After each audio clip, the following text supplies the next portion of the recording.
राधे राधे। आज आपण मान गोटे भल विषय अच्छी बहुत किसी आपण मैंने एथरू शिक्षा पाई परिवे। तो आपण मैंने टिके धैर्यर सह कहीं गोटे लंग वीडियो आसो गोटे धैर्यर सह आपण मैंने जदि वाच करेंगे निश्चिंत आज किसी पाइबे बोली मोर आशा। तो आज टॉपिक है जो रावण थिला दशानन थिला। तो दशानन भोलेनाथ किपरि आशीर्वाद पाइला आ कौन कर आशीर्वाद पाइला कौ मंत्र उच्चारण कर आशीर्वाद पाइला आज आज आम डिस्कसन करवा। तो मोर आउ थे आपण मान रिक्वेस्ट आपण मैंने धैर्यर सह मोर वीडियो लंग वीडियो टाक देखिए आउ कि निश्चिंत आधार किसी शिक्षा पाई पारे।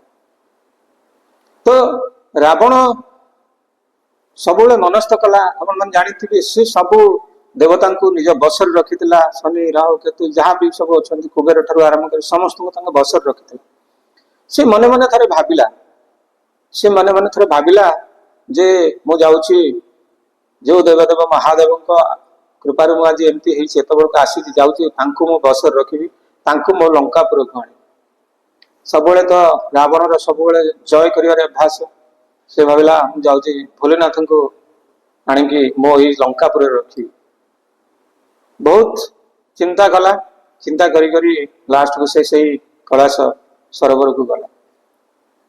कैलाश सरोवर रे प्रथमे जाई तपस्या कला वर्ष वर्ष धरी तपस्या कला किसी फल मिलला। तापरे प्रचंड गरम जो उत्तप्त बेसी थी निआ बाहर से जगार भी हम निश्वास करेंगे जाइए तप कला किछि किंतु भोलेनाथ आसिले नहीं कि दर्शन देले। तापरे प्रचंड ठंडा पानी जो बरफ भाया अच्छी से बरफ रे सी भी जाइए तपस्या कला तथापि भोलेनाथ आसिले। तो शेष को कहले भोलेनाथ से भोले बाबा ये सहजरे आसबेनि जाऊँगी मोर 10टा मुंड अच्छी मोर 10टा मुंड अच्छी जाऊँगी गोटे गोटे कर सब मुंड मु काटि गोटे गोटे मुंड काटिकी मु समर्पण करी जदि जी मरीजी ना मु बर धर बर पाई जी।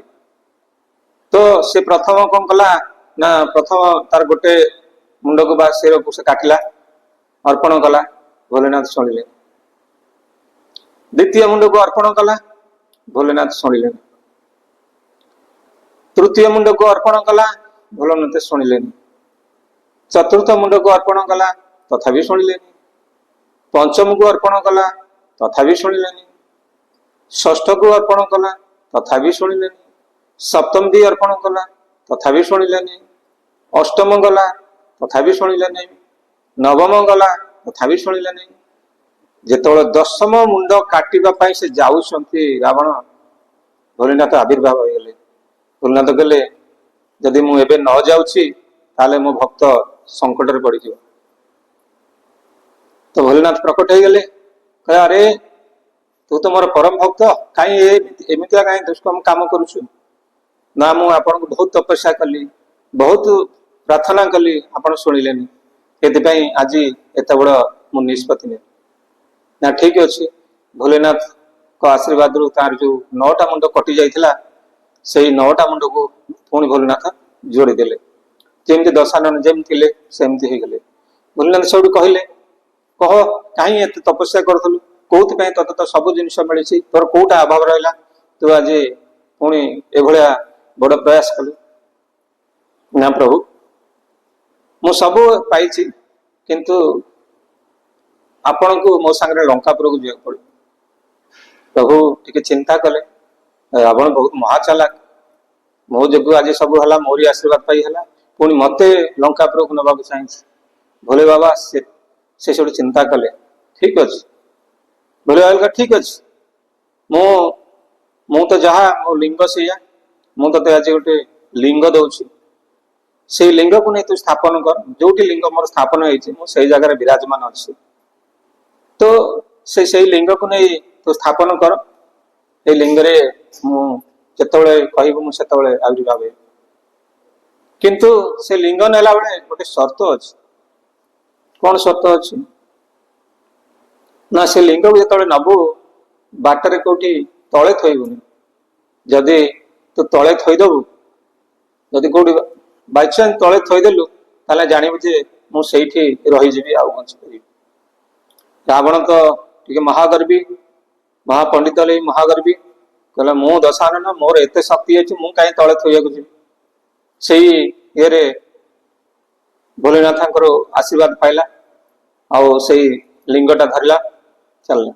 ଧୀରେ ଧୀରେ ଯାଉ ଯାଉ ଯାଉ ଗଲା। କିଛି ସମୟ ଗଲା ପରେ ସେ ସବୁ ଭୋଲେନାଥଙ୍କର ମାୟା, ସେ କାହାକୁ ପଠେଇଛନ୍ତି, କଣ କରିଛନ୍ତି, ତାଙ୍କ ମାୟା ସବୁ। ଭୋଲେନାଥ କଣ କଲେ, ତାପରେ ସେ ଗଣେଶଜୀକୁ ପଠେଇଥିଲେ ଗୋଟେ ଗାଈ ଜଗଳି ପିଲା ହିସାବରେ। ସେ ସେଇଠି କହୁଛି, ସେଇ ଜାଗାରେ ହିଁ ତାକୁ ଯେତେବେଳେ ସେଇ ଗାଈ ଜଗଳି ପାଖରେ ପିଲା ପାଖରେ ହେଇଯାଇଛନ୍ତି, ସେତେବେଳେ ରାବଣକୁ ଲଘୁ ଶଙ୍କା ଲାଗିଛି। ଯେତେବେଳେ ଲଘୁ ଶଙ୍କା ଲାଗିଛି, ଆନନ୍ଦ ବିଶ୍ୱାସ କରିବେ, ଏତେ ଆଉ କଣ କରିବେ, ଅସ୍ତବ୍ୟସ୍ତ ହେଇଗଲା। ଦେଖିଲା ଏଇଠି ଗୋଟେ ପିଲା ଗାଈ ଚରଉଛି। ଠିକ ଅଛି, ତାଙ୍କୁ ଡାକିଲେ, ଆରେ ପିଲା ଟିକେ ଏ ଲିଙ୍ଗକୁ ଟିକେ ଧରିଥିବୁ, ମୁଁ ଟିକେ ଖାଲି ଲଘୁ ଶଙ୍କା କରିକି ଆସୁଛି। ତ ସେ ପିଲା କହିଲା, ହଉ ଠିକ ଅଛି, ନା ଆପଣ ଟିକେ ଶୀଘ୍ର ଆସିବେ। ନା ହଁ ହଁ ଶୀଘ୍ର। ତ ଯେତେବେଳେ ସେ ପିଲାକୁ ଦେଇଛି, ସେ କିଛି ସମୟ ଧରିଲା, ସେ ଲିଙ୍ଗ ଏତେ ଭାରି ହେଇଗଲା ଯେ ସେ ପିଲା ଆଉ ଧରିକି ରଖି ପାରିଲା। ସେ ପିଲା ଲାଷ୍ଟକୁ ତଳେ ଥୋଇ, ଯେତେବେଳେ ତଳେ ଥୋଇଦେଲା, ରାବଣ ଲଘୁ ଶଙ୍କା ସାରିକି ଯେତେବେଳେ ଆସିଛି, ଦେଖିଛି ତା ମୁଣ୍ଡରେ ଯେମିତି ଗୋଟେ ବଜ୍ର ପଡିଗଲା ଭଳିଆ। ଆରେ କଣ କଲୁ ତୁ, କଣ କଲୁ ତୁ? ମୁଁ ତତେ କହିଥିଲି ତଳେ ଥୋଇବୁନି ବୋଲି। ନା ଆଜ୍ଞା, ଏତେ ଜୋରେ ଭାରି ହେଇଗଲା ଯେ ମୁଁ ଆଉ କଣ୍ଟ୍ରୋଲ କରିପାରିଲିନି। କହିଲେ ହଉ ଠିକ ଅଛି। ଦଶାନନ କହିଲେ, ରାବଣ କହିଲା ଯେ ମୋର ତ ଏତେ ବଳ ଅଛି, ମୁଁ ବି ଉଠେଇ ନେଇଯିବି। ତାଙ୍କର ଯେତେ ବଳ ଥିଲା, ଯେତେ ବଳ ଥିଲା ସବୁ ଯାକ ସିଏ ଲଗେଇଲେ। ଯେତେ ବଳ ଥିଲା ସବୁ ଯାକ ଲଗେଇକି ଯେତେ ଚେଷ୍ଟା କଲେ ସେ ଲିଙ୍ଗକୁ ଉଠେଇବା ପାଇଁ, ଲିଙ୍ଗ ତିଳେ ମାଟିରେ ଘୁଞ୍ଚିଲାନି। ତ ଭୋଲେନାଥଙ୍କର ବିଚିତ୍ର ଲୀଳା, ତାଙ୍କର ଲୀଳାରେ ସେ ସବୁ ହଉଛି। ଯେତେ ଚେଷ୍ଟା କରି କରି ଯେତେ ପାରୁ ପର୍ଯ୍ୟନ୍ତ ତାର ଯେତେ ଦଶାନନଙ୍କର ଯେତେ ଯାହା ଥିଲା ସବୁ ବଳ କଷି ଲଗେଇଲେ ବି ଲିଙ୍ଗ ଟିକେ ବି ଘୁଞ୍ଚିଲେ ନାହିଁ। ତ ଦଶାନନ ସେଠୁ ବହୁତ କ୍ଷୁବ୍ଧ ହେଲେ, ରାଗି ଯାଇ ସେଠୁ ମନେ ମନେ ଭାବିଲେ, ମୁଁ ତ ଆଣିଥିଲି ଲଙ୍କାପୁରକୁ ନେବା ପାଇଁ, ମୋର ତ ହେଲାନି, ତ ଇଏ ଆଉ କାହାରି ବି ହବନି। ତ ସେଇଥିପାଇଁ ସେ କଣ କଲେ, ଯେତେ ଜୋରେ ତାଙ୍କର ବଳ ଥିଲା ଦଶାନନଙ୍କର, ସେ ମାଟି ତଳକୁ ସେତେ ଜୋରେ ତଳକୁ ତଳକୁ ଦାବିଲେ। ତଳକୁ ତଳକୁ ଦାବିଛନ୍ତି, ତଳକୁ ତଳକୁ ସେ ଲିଙ୍ଗ ଧୀରେ ଧୀରେ ଭିତରକୁ ଗଲା। ଭୋଲେନାଥ ଦେଖିଲେ ଇଏ ଯେତେ ଜୋରେ କରୁଛି, ସେ ପୁରା ଭିତରକୁ ସେ ମାଟିରେ ପୁରେଇ ଦେବ। ତ ଭୋଲେନାଥ ବିଚିତ୍ର ଲୀଳା, ଆଉ 7 ଆଙ୍ଗୁଳି କି 8 ଆଙ୍ଗୁଳି ଖଣ୍ଡେ ଅଛି, ଭୋଲେନାଥ ଆଉ ଜମା ଭିତରକୁ ଗଲେନି। ଯେତେ ଚେଷ୍ଟା କଲା ଆଉ ଗଲେନି। ସେଠୁ ଦଶାନନ ବହୁତ ମନ ଦୁଃଖ କଲା। ଯେତେବେଳେ ନ ଗଲା, ସେଇଠି ଭୋଲେନାଥଙ୍କୁ ସେ ପୂଜା କଲା, କହିଲା ପ୍ରଭୁ ଆପଣଙ୍କର ବିଚିତ୍ର ଲୀଳା, ଠିକ ଅଛି, ଯଦି ଆପଣଙ୍କର ଏଇଠି ରହିବାର ଅଛି ରହିଲି। ସେଇଠି ରାବଣ ପୂଜା କରିକି ଛାଡିକି ଗଲା ଭାରି। ପୁଣି ପ୍ରତ୍ୟେକ ଦିନ ସେ ବି ଆସିକି ସେଇଠି ଭୋଲେନାଥଙ୍କୁ ପୂଜା କରେ। ତ ସେଠି ଯୋଉ ପୂଜା କଲା, ସେଇ ଯୋଉ ଜାଗାରେ ସେ ଲିଙ୍ଗଟା ରଖିଦେଇଥିଲା, ସେ ବର୍ତ୍ତମାନ ଝାଡଖଣ୍ଡରେ ବୈଦ୍ୟନାଥ ଧାମ ନାମରେ ପରିଚିତ। ଯୋଉ 12ଟା ଜ୍ୟୋତିର୍ଲିଙ୍ଗ ଆମର ଅଛି, ଏ 12ଟା ଜ୍ୟୋତିର୍ଲିଙ୍ଗରୁ ଅନ୍ୟତମ ଜ୍ୟୋତିର୍ଲିଙ୍ଗ ବୈଦ୍ୟନାଥ ଧାମ, ବାବା ବୈଦ୍ୟନାଥ ଧାମ। ତ ବାବା ବୈଦ୍ୟନାଥ ଧାମ, ସେଇଠି ଯଦି ଆପଣ ମାନେ ଯିବେ, ସେଇ ରାବଣ ପ୍ରତିଷ୍ଠା କରିଥିବା ଯୋଉ ଲିଙ୍ଗ ସେଇଠି ଆପଣ ମାନେ ପାଇପାରିବେ। ତ ରାବଣ ଏମିତି ପ୍ରତ୍ୟେକ ଦିନ ଆସି ପୂଜା କରେ, ପୂଜା କରି ଯାହା ମନସ୍କାମନା ଥାଏ ପ୍ରଭୁଙ୍କୁ ଡାକେ। ତ ଆପଣ ମାନେ ଜାଣିନାହାନ୍ତି, ସେଇ ଲିଙ୍ଗକୁ ବର୍ତ୍ତମାନ ବି 33 କୋଟି ଯୋଉ ଦେବତା, ଯାହା ଶାସ୍ତ୍ରରେ ଲେଖା ହେଇଛି, 33 କୋଟି ଦେବତା ବି ସେଠି ଆସିକି ପୂଜା କରନ୍ତି ସେ ଲିଙ୍ଗକୁ। ତ ବହୁତ ପବିତ୍ର ଲିଙ୍ଗ। କିନ୍ତୁ ଏଇଠି ମୁଁ ଆପଣଙ୍କୁ ଗୋଟେ କଥା କହିବାକୁ ଚାହିଁଲି, ଯେତେବେଳେ ରାବଣ ତପସ୍ୟା କଲା, ଆରମ୍ଭ କରିଥିଲା, ସେତେବେଳେ ସେ କଣ ଉଚ୍ଚାରଣ କରି ଭୋଲେନାଥଙ୍କୁ ଡାକିଥିଲା, ଯୋଉଟା ଭୋଲେନାଥ ପ୍ରସନ୍ନ ହେଇକି ତାଙ୍କୁ ଆବିର୍ଭାବ ହେଇଥିଲେ।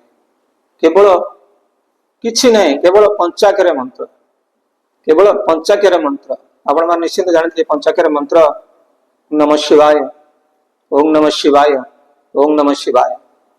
ଆପଣ ସେଇ ଓಂ ନମ ଶିବାୟ କୁ ଡାକି ଡାକି ଆଜି ରାବଣ ଭୋଲେନାଥକୁ ପ୍ରସନ୍ନ କଲା, ଆଉ ଲିଙ୍ଗ ବି ନେଇକି ଆସିଥିଲା। କିନ୍ତୁ ଭୋଲେନାଥଙ୍କ ବିଚିତ୍ର ହେଲା, ସେ ଲିଙ୍ଗ ତ ସେଇଠି ରହିଗଲା। ତ ସେଇ ଓಂ ନମ ଶିବାୟ ଆସନ୍ତୁ ଜାଣିବା ଓಂ ନମ ଶିବାୟ କଣ। ଓಂ ନମ ଶିବାୟ, ଓಂ ଇଏ ହଉଛନ୍ତି ଗୋଟେ ପରମାତ୍ମାଙ୍କ ପବିତ୍ର ଧ୍ୱନି ବା ନାଦ। ନମଃ ନମସ୍କାର, ପ୍ରଣାମ ବା ସମର୍ପଣ, ଶିବା ଶିବଙ୍କୁ ବା ପରମାତ୍ମାଙ୍କୁ। ତ ଓಂ ନମ ଶିବାୟ ଯଦି ଆପଣ ମାନଙ୍କର ସମୟ ହଉଛି ଖାଲି ଏଇ ଓಂ ନମ ଶିବାୟ, କିଛି ନାହିଁ, ବହୁତ ସିମ୍ପଲ। ଓಂ ନମ ଶିବାୟ ଯଦି ଆପଣ ଜପ କରିବେ 108 ଥର କି ଆପଣଙ୍କ ଯେତିକି ସମୟ ହବ, ନିଶ୍ଚିନ୍ତ ଭୋଲେନାଥଙ୍କ ଆଶୀର୍ବାଦ ପାଇବେ। ବର୍ତ୍ତମାନ ତ ଶ୍ରାବଣ ମାସ ଚାଲିଛି, ତ ନିଶ୍ଚିନ୍ତ ଆପଣ ଭୋଲେନାଥଙ୍କ ଆଶୀର୍ବାଦ ପାଇବେ। ସେଇ ଓಂ ନମ ଶିବାୟ କୁ ଜପି ଜପି ରାବଣ ଆଜି ଭୋଲେନାଥଙ୍କୁ ସନ୍ତୁଷ୍ଟ କରି ଯାହା ବର ମାଗିଥିଲା ପାଇଲା ଅବଶ୍ୟ, କିନ୍ତୁ ଭୋଲେନାଥଙ୍କ ଲୀଳାରେ ସେ ରହି ଯାଇଥିଲା। ତ ସେହିପରି ସେଇ ଓಂ ନମ ଶିବାୟର ତାତ୍ପର୍ଯ୍ୟ ମୁଁ କହିଦଉଛି। ଆପଣ ବିଶ୍ୱାସ କରିବେ, ଗୋଟେ ଚୋରଟାଏ ଥିଲା, ଗୋଟେ ଚୋର ଥିଲା, ତାର କାମ ହେଲା ଡେଲି ଚୋରି କରିବ। ଏ ରାସ୍ତାରେ ଯିଏ ଯିବ ତାଠାରୁ ଜବରଦସ୍ତ ଚୋରି କରିବ, ନହେଲେ ତାକୁ ମାରିଦବ। ସବୁବେଳେ ଏମିତି ଚୋରି, ତାର ହେଲା ନିଶା ହେଲା ଚୋରି କରିବ। ସେ ଚୋରି କରି କରି କରି କଣ କରିବ, ସେଇଭଳି ଜଣେ ବାବା ଆସୁଥିଲେ, କହିଲା ବାବା ଆଜି ତ କେହି ମିଳିଲେନି, ଆଜି ତମ ଝୁଲାରେ ଯାହା ଅଛି ମୁଁ ସବୁ ଯାକ ନେବି, କାହିଁକିନା ମୁଁ ନେଲେ ହିଁ ମୋର ପରିବାର ପୋଷିବି, ପରିବାର ବଞ୍ଚିବେ। ବାବା କହିଲେ ଠିକ ଅଛି ତୁ ନେଇଯା, କିନ୍ତୁ ମୋର ଗୋଟେ ସର୍ତ୍ତ। ନା କଣ ସର୍ତ୍ତ? ନା ମୁଁ ତତେ ଗୋଟେ ମନ୍ତ୍ର ଦେବି, ସେଇ ମନ୍ତ୍ର ଯଦି ତୁ ଉଚ୍ଚାରଣ ଏଇଠି ବସି କରିବୁ, ମୁଁ ଏବେ ଯାଉଛି ଏ ବାଟେ ଫେରିବି, ତାହେଲେ ତୁ ଯାହା ମାଗିବୁ ମୁଁ ତାହା ଦେବି। ସେ କହିଲେ ମୋ ପରିବାର ତ ଖାଇବାକୁ ପାଇବେନି। ନା ଖାଇବାକୁ ପାଇବେ, ବ୍ୟସ୍ତ ହନେ, ମୁଁ ସେ ବ୍ୟବସ୍ଥା କରିଦେବି, ତ ପରିବାର ଖାଇବେ, କିନ୍ତୁ ମୁଁ ତତେ ଯୋଉ ଗୋଟେ ମନ୍ତ୍ର ଦେବି ସେ ମନ୍ତ୍ରକୁ ତୁ ଉଚ୍ଚାରଣ କରିବୁ। ଉଚ୍ଚାରଣ କଲେ ନିଶ୍ଚିନ୍ତ ତୋର ଯାହା ଆଶା ଆକାଂକ୍ଷା ଅଛି ସବୁ ପୂର୍ଣ୍ଣ ହେଇଯିବ। ଚୋର ବହୁତ ବୁଝେଇଲା ପରେ ସେ ବାବା ଚୋର ଲାଷ୍ଟକୁ ରାଜି ହେଲା, ହଉ ଠିକ ଅଛି ମତେ ଦିଅନ୍ତୁ। କହିଲେ କିଛି ନାହିଁ, ଏଇ ପଞ୍ଚାକ୍ଷର ମନ୍ତ୍ର ଓಂ ନମ ଶିବାୟ ତୁ ଜପ କରିବୁ, ମୁଁ ଏଇ ବାଟେ ଯାଉଛି, ଏଇ ବାଟେ ଫେରିବା ପର୍ଯ୍ୟନ୍ତ ତୁ ଜପ କରିବୁ। ତ ସେଇ ବାବା ସେଇଦିନ ଯାଇଥିଲେ ସକାଳେ, ପୁଣି ସନ୍ଧ୍ୟାବେଳେ ସେଇଦିନ ସେଇମାନେ ରିଟର୍ଣ କରିଛନ୍ତି। ଦେଖିଲା ବେଳକୁ ସେ ସେଇ ଓಂ ନମ ଶିବାୟ ସେଇଠି ହିଁ ଜପ କରୁଛି। ଓಂ ନମ ଶିବାୟ ଯେତେବେଳେ ଜପ କରୁଛି, ତାକୁ ସବୁ ସେ ବାବା ଆସି ପଚାରିଲେ, ଆରେ ଓಂ ନମ ଶିବାୟ ଜପ କରୁଛୁ? ନା ଆଜ୍ଞା। କଣ ପାଇଲୁ? ନା ମୁଁ ତ କିଛି ପାଉନି। କଣ ପାଇବି, ମୁଁ କିଛି ପାଉନି। ନା ହଉ, ସମୟ ଆସିବ ସବୁ ପାଇପାରିବୁ, ଜପ କରୁଥା। ଆପଣ ବିଶ୍ୱାସ କରିବେ, ଏମିତି ଜପ କରୁ କରୁ ଦିନେ 2 ଦିନ 3 ଦିନ 4 ଦିନ ଏମିତି ଜପ କରୁ କରୁ ତାର କେତେବେଳେ ପ୍ରାଣ ତ୍ୟାଗ ହେଇଯାଇଛି। ଯେତେବେଳେ ପ୍ରାଣ ତ୍ୟାଗ ହେଇଯାଇଛନ୍ତି, ସେତେବେଳେ ଯମପୁର ଯମଦୂତ ମାନେ ଆସିଛନ୍ତି ତାକୁ ନବା ପାଇଁ। ଯମଦୂତ ମାନେ ଆସି ତାକୁ ଯେତେବେଳେ ନବା ପାଇଁ ଆସିଛନ୍ତି, ସବୁ ରେଡି ହେଇକି ତାର ଆତ୍ମାକୁ ହରଣ କରିବା ପାଇଁ ଆସିଛନ୍ତି, ସେତିକିବେଳେ ଶିବଲୋକ ବି ପାଖରେ ପହଞ୍ଚି ଯାଇଛନ୍ତି। ଯେ ଶିବଲୋକ କହିଲେ ନାଇଁ ନାଇଁ, ଇଏ ବର୍ତ୍ତମାନ ଆମ ସାଙ୍ଗରେ ଯିବ। ସେଇ ଯମଦୂତ ଆଉ ଶିବଲୋକ ଭିତରେ ଗୋଟେ ଯୁକ୍ତି ତର୍କ ହେଲା। କହିଲା ନାଇଁ, ଏଇ ଯମଦୂତ କହିଲେ ଏଟା ମହାପାପୀ, ସବୁବେଳେ ଚୋରି କରିଛି, ବହୁତ ଲୋକଙ୍କୁ ମାରିଛି, ସମସ୍ତଙ୍କୁ ଲୁଟ କରିଛି, ସମସ୍ତଙ୍କୁ ହଇରାଣ କରିଛି, ଏ ମହାପାପୀ। ଏ ମହାପାପୀ କି ତମେ କାହିଁ? ନା ହଁ ଆମେ ମାନୁଛୁ ସେ ମହାପାପୀ, କିନ୍ତୁ ଆପଣ ଜାଣିନାହାନ୍ତି, ସେ ଏଇ ଗତ 5 ଦିନ ହେଲାଣି ସେ କେବଳ ଓಂ ନମ ଶିବାୟ ଜପ କରୁଥିଲା। ସେଇ ପଞ୍ଚାକ୍ଷର ମନ୍ତ୍ର ଜପ କରୁଥିଲା, ଓಂ ନମ ଶିବାୟ। ସେ ତାର ଅର୍ଥ ଜାଣିନଥିଲା, କିନ୍ତୁ ତାକୁ ଯୋଉ ବାବା କହିଥିଲେ ଓಂ ନମ ଶିବାୟ, ସେ ନିଷ୍ଠାର ସହିତ 5 ଦିନ ଜପ କରିଥିଲା। ତ ସେଥିପାଇଁ ସେ ଆଉ ଯମପୁର ଯିବ ନାହିଁ, ସେ ଶିବଲୋକ ଯିବ। ଦେଖନ୍ତୁ କି ବିଚିତ୍ର ଲୀଳା। ସେ ଗୋଟେ ଚୋର ଥିଲା, ତାର କାମ ହେଲା ଚୋରି କରିବା, ତାର ସମୟ ପାଖେ ଆସିଲାଣି। ଉପରବାଲାର ନିଶ୍ଚିନ୍ତ ଏଇଟା ଗୋଟେ ଲୀଳା। ସମୟ ପାଖେ ଆସିଲାଣି, ସେ ଭଗବାନ କହୁଛନ୍ତି, ଗୀତାରେ ବି ଲେଖା ହେଇଛି, ଯଦି ଚୋର ହଉ, ଡକାୟତ ହଉ, ଯେଡେ ବଡ ପାପୀ ବି ହଉ, ଯଦି ଶେଷ ସମୟରେ ମୋ ନାମ ଧରୁଛନ୍ତି, ସେ ନିଶ୍ଚିନ୍ତ, ଯଦି ଭଗବାନ ବିଷ୍ଣୁଙ୍କ ନାମ ଧରୁଛନ୍ତି ସେ ବୈକୁଣ୍ଠ ଧାମକୁ ଯାଉଛନ୍ତି, ଯଦି ଭୋଲେନାଥଙ୍କ ନାମ ଧରୁଛନ୍ତି ସେ ନିଶ୍ଚିନ୍ତ ଶିବଲୋକକୁ ଯାଉଛନ୍ତି। ତ ସେଇଠି ଯମଦୂତକୁ ସେମାନେ ଶିବଲୋକ ଦୂତ ମାନେ ବୁଝେଇଲେ। ସିଏ 5 ଦିନ ହେଲାଣି ସେଇ ଓಂ ନମଃ ଶିବାୟ ଜପ କରୁଥିଲା। ସେ ଓಂ ନମଃ ଶିବାୟ ଯୋଉ ଜପ କରୁଥିଲା, ସେ ଓಂ ନମଃ ଶିବାୟ ଯୋଗୁଁ ଆଜି ଆମେ ଶିବଲୋକକୁ ତାଙ୍କୁ ନବାକୁ ଆସିଛୁ। ତ ଯାହା ହଉ, ବହୁତ ଯୁକ୍ତି ତର୍କ ପରେ ସେ ଶିବଲୋକ ଉପରକୁ ତାକୁ ନେଇ। ତ ମୋର ଏଇଟା କହିବାର ମାନେ ହଉଛି, ସେ ଖାଲି ଓಂ ନମଃ ଶିବାୟ ଜପିଥିଲା, କିଛି ଜାଣିନଥିଲା, ସେ ବାବା ତାଙ୍କୁ କହିଥିଲେ। ତ ଏଇଠି କେଡେ ସୁନ୍ଦର ଦେଖନ୍ତୁ ଓಂ ନମଃ ଶିବାୟରେ। ଚାଲନ୍ତୁ ଆହୁରି ଗୋଟେ ସେଇ ଓಂ ନମଃ ଶିବାୟରେ ଜଣେ ଜପିକି କେମିତି ପାଇଛନ୍ତି ବର, ତାଙ୍କୁ ବି ଜାଣିବା। ଆପଣମାନେ ସମସ୍ତେ ଜାଣିଥିବେ ପ୍ରଭୁ ଭୋଲେନାଥଙ୍କର ଆମର ଯୋଉ ଧର୍ମପତ୍ନୀ ଯିଏ ଅଛନ୍ତି ମାତା ପାର୍ବତୀ। ଆପଣ ମାତା ପାର୍ବତୀ ଯେତେବେଳେ ଜନ୍ମ ନେଇଥିଲେ, ଯେତେବେଳେ ମାତା ପାର୍ବତୀ ଜନ୍ମ ନେଇଥିଲେ, ଆପଣମାନେ ବିଶ୍ୱାସ କରିବେ, ସେ ତ ବହୁତ ଆଗ କଥା, ମୁଁ ଖାଲି ସର୍ଟରେ ଆପଣମାନଙ୍କୁ କହିଦେଉଛି। ସେ ମାତା ପାର୍ବତୀ ଯେତେବେଳେ ଜନ୍ମ ହେଲେ, ଧୀରେ ଧୀରେ ବଡ ହେଲେ। ଯେତେବେଳେ ବଡ ହେଲେ, ପ୍ରଭୁ ନାରଦ ସେଇ ବାଟେ ଯାଉଥିଲେ। ସେଇ ନାରଦ ଆସିକି ଯେତେବେଳେ ସେଇ ମାତା ପାର୍ବତୀଙ୍କ ଘରେ ପହଞ୍ଚନ୍ତି, ତାଙ୍କର ବାପା ମାଙ୍କୁ କହିଛନ୍ତି ଯେ ଏଇ ଯୋଉ ଝିଅ ଅଛି, ଏ ଝିଅ ହଉଛି ତୁମର ବହୁତ ଇଏ ହଉଛନ୍ତି ସ୍ୱୟଂ ମାତା। ନା ନା ନାଇଁ ନାଇଁ ଆମ ଝିଅ, ନାଇଁ ନାଇଁ ତାଙ୍କର ଭବିଷ୍ୟବାଣୀ ହଉଛି। କଲେ ସେଇଠି ନାରଦ ମୁନି ଭବିଷ୍ୟବାଣୀ କରିଥିଲେ, ଇଏ ଜଣେ ଜଟାଧାରୀ, ଜଟ ଥିବ, ତାଙ୍କ ହାତରେ ତ୍ରିଶୂଳ ଥିବ, ଡମ୍ବରୁ ଥିବ। ତ ସେଇଭଳିଆ ଜଣେ ଲୋକଙ୍କୁ ବା ଦେବତାଙ୍କୁ ଇଏ ପାଇବେ। ତେ ବହୁତ ଭାବି ଭାବି କହିଲେ, ତୁ ଯଦି ଇନଡାଇରେକ୍ଟଲି କହିଥିଲେ, ପୁରା ଡାଇରେକ୍ଟ ତ କହିନଥିଲେ, ଯଦି ତୁ ସେଇ ଭୋଲେନାଥଙ୍କୁ ଜପ କରିବୁ, ନିଶ୍ଚିନ୍ତ ତୋର ଯୋଉ ମନବାଞ୍ଛା ନିଶ୍ଚିନ୍ତ ଅଛି ପୂରଣ ହେଇପାରିବ। ବହୁତ ଚେଷ୍ଟା, ବହୁତ ସେ ତାଙ୍କ ବାପା ମା ଧରି ଯାଇଥିଲେ। ବାପା ହିମବନ୍ତ, ତାଙ୍କର ମା ଥିଲେ ମେନା, ମାତା ପାର୍ବତୀଙ୍କର ମା ମେନା ଥିଲେ, ବାପା ହିମବନ୍ତ ଥିଲେ। ତ ସେ ବହୁତ ଝିଅକୁ ବହୁତ ଅଲିଅଳିରେ ପାଳିଥିଲେ, ପୋଷିଥିଲେ, ଛୋଟବେଳେ ବହୁତ ଯତ୍ନ ନେଇଥିଲେ। ତ ଯେତେବେଳେ ଧୀରେ ଧୀରେ ମାତା ପାର୍ବତୀ ବଡ ହେଲେ, ମାତା ପାର୍ବତୀ କହିଲେ, ନା ନା ମତେ ସେ ଯୋଉ ଋଷି ଯାହା କହିଛନ୍ତି, ମତେ ସେଇ ଜଟାଧାରୀକୁ ମତେ ପ୍ରାପ୍ତ, ତ ମତେ ଘର ଛାଡିବାକୁ ପଡିବ। ଯେ ଲାଷ୍ଟକୁ ମାତା ପାର୍ବତୀ ଘର ଛାଡି ଦେଇଥିଲେ। ବାପା ହିମବନ୍ତ ଯିଏ ଥିଲେ, ସେ ତାଙ୍କ ସାଙ୍ଗରେ କିଛି ସଖୀ ପଠେଇଥିଲେ ଯେ ତାଙ୍କର ଦେଖାଶୁଣା କରିବା ପାଇଁ। ସେ ଘର ତ୍ୟାଗ କରିଦେଇ ସେ ପାହାଡ ପର୍ବତ ଯୋଉ ଜଙ୍ଗଲ ଅଛି, ସେ ଭିତରୁ ନିର୍ଜନ ସ୍ଥାନକୁ ପଳେଇଥିଲେ। ସେ ନିର୍ଜନ ସ୍ଥାନରେ ଯାଇ ଘୋର ତପସ୍ୟା ଆରମ୍ଭ କରିଦେଲେ। ପ୍ରଥମେ ପ୍ରଥମେ ତପସ୍ୟା କିଛି ସ୍ୱଳ୍ପ ଆହାର କରିଥିଲେ, ତାପରେ ଆହାର ଛାଡି ଦେଇକି କିଛି ପତ୍ର, ଗଛ ଲତା ପତ୍ରର କରିକି ଛାଡିଥିଲେ। ତାପରେ ପୁଣି ଛାଡି ଦେଇଥିଲେ, ସେତିକି ବି ଛାଡିଦେଲେ। ତାପରେ ବାୟୁର ଆହାର ନେଇକି ତପସ୍ୟା କଲେ।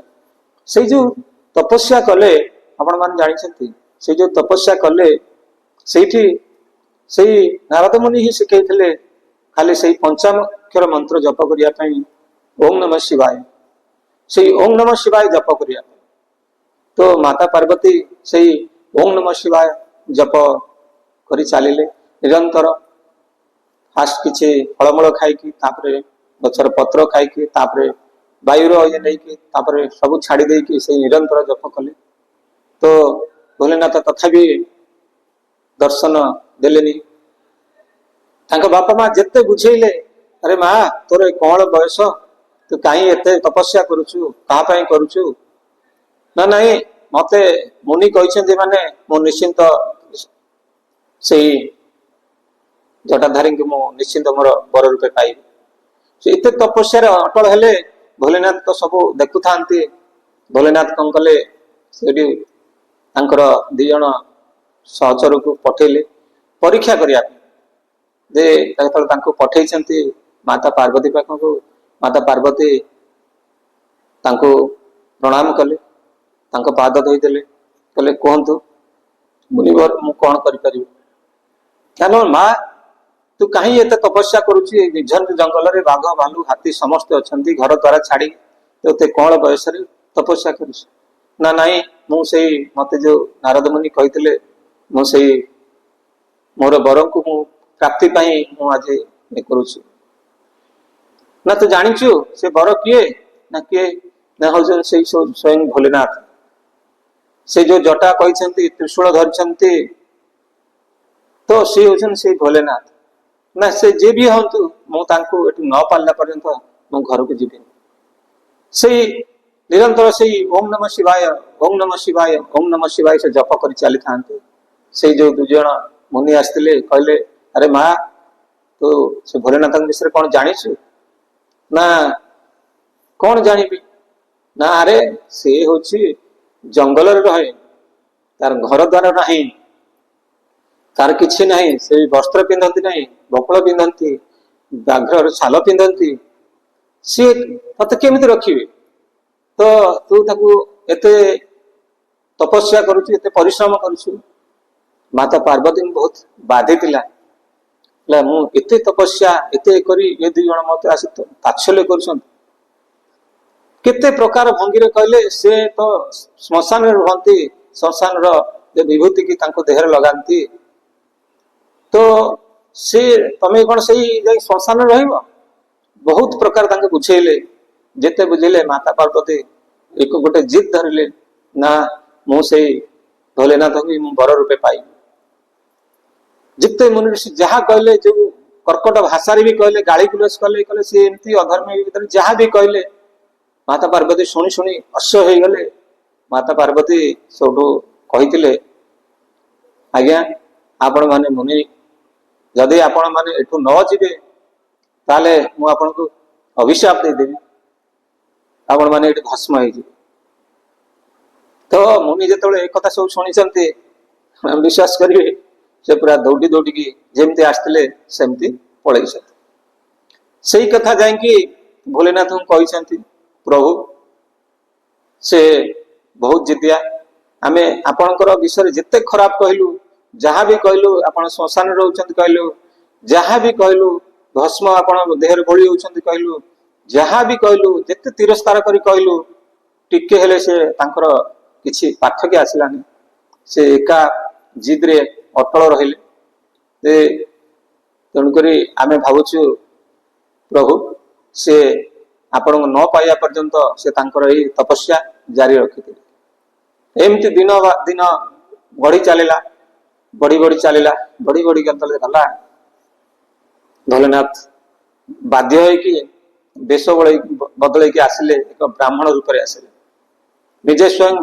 भोलेनाथ ब्राह्मण रूप में आसिले तो पुणी आसिले माता पार्वती तपस्या भंग करी पुणी पाद धोईदेले बसैले कहले प्रभु ब्राह्मण देवता कुआड़े आसिले मो कौन आपंकर कौन काम पड़गला ना प्रभु जे आप से ब्राह्मण कहले अच्छा तमें क्या एत समय डाकुच एत दिन आने तपस्या करुच क्या डाकुच ना मुझे मोर बर को पाइबापी जे भोलेनाथ तांको पाइबापी मुझे डाकुची ना सी तो जाचु से गोटे हूँ पाखंडी सी हूँ देहरे वस्त्र न थाए घर ना द्वार ना कि ना तो से तू कहीं डाकुच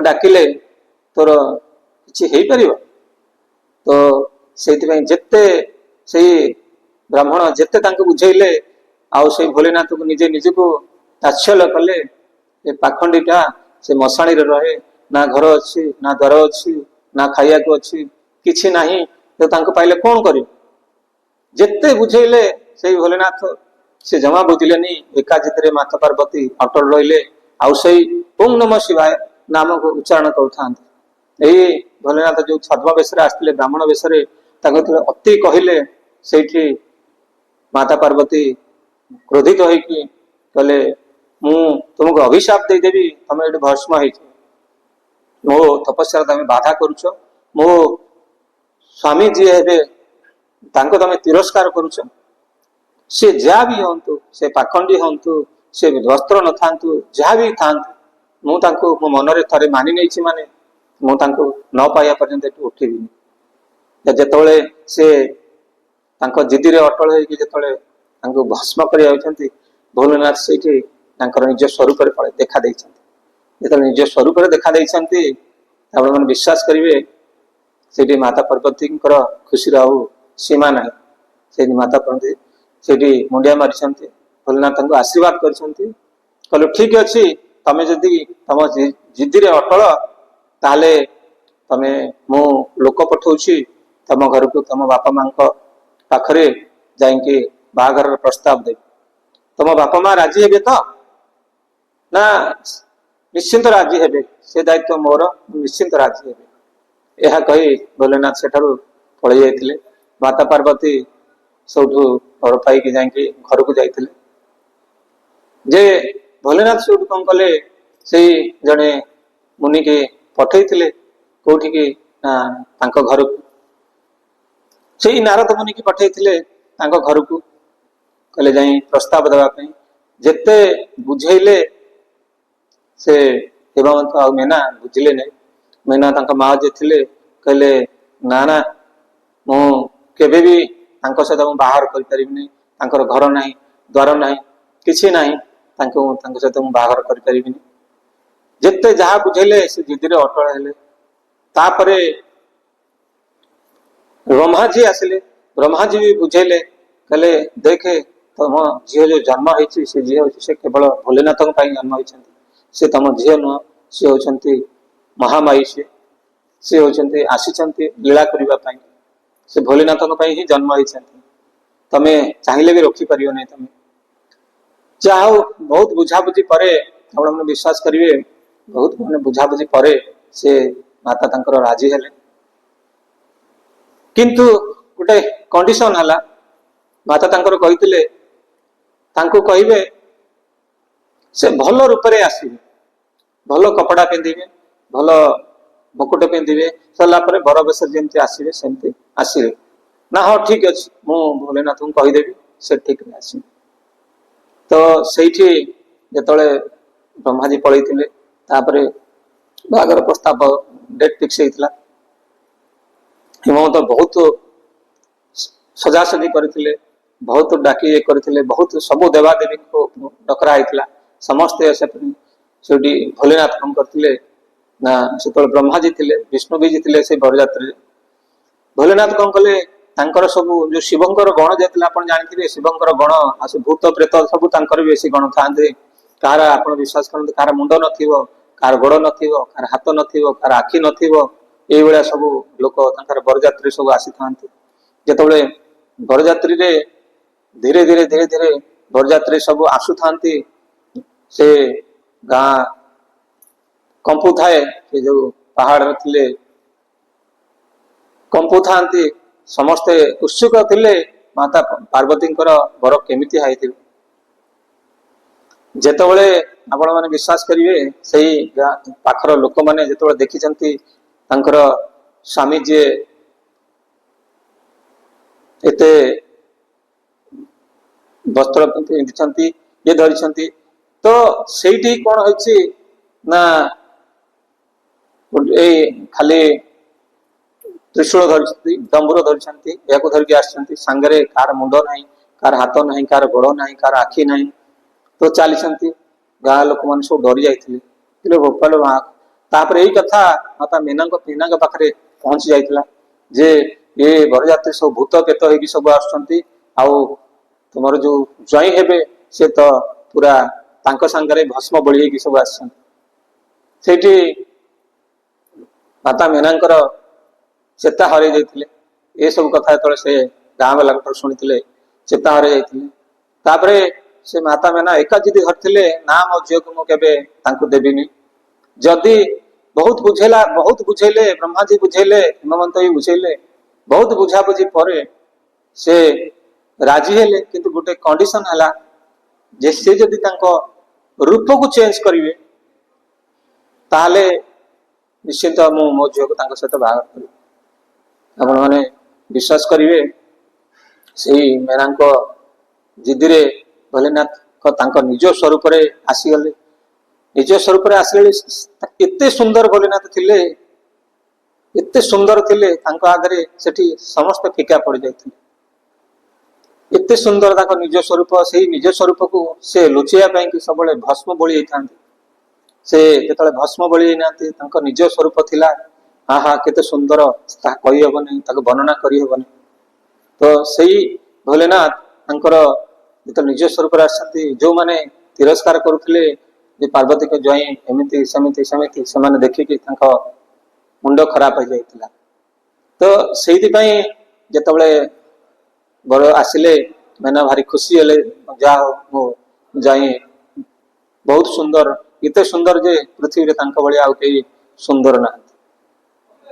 तापरे जेमती तांकर बागर हवा कथा हला एई तापरे से जेमती नै कि जीवा कथा माता पार्वती की नहीं गले मु आ बागर रे बेसी विस्तृत कहूनी देखंतु मु एतिक कहबार माने हला सेई ओम नमः शिवाय सबुर मूल रे सेई ओम नमः शिवाय से ओम नमः शिवाय जपी जपी जपी जपी ओम नमः शिवाय से जपी जपी आज माता पार्वती पाइले भोलेनाथ को ओम नमः शिवाय जपी जपी रावण भी पाइला तार जहा थिला ओम नमः शिवाय आपण अनुरोध आपण ओम नमः शिवाय खाली जदि जपीबे किसी कष्ट नुह खाली ओम नमः शिवाय जपीबे निश्चिंत भगवान भोलेनाथ आशीर्वाद पाइबे जहा आपणकर अपूरणीय काम अच्छी जहा रिष्ट अच्छी निश्चित खंडन हो आसतु से भाया आ गोटे से भोलेनाथ ओम नमः शिवाय माधुर्य कौन ओम नमः शिवाय कहीकि केमिति पार होते आम भी जापर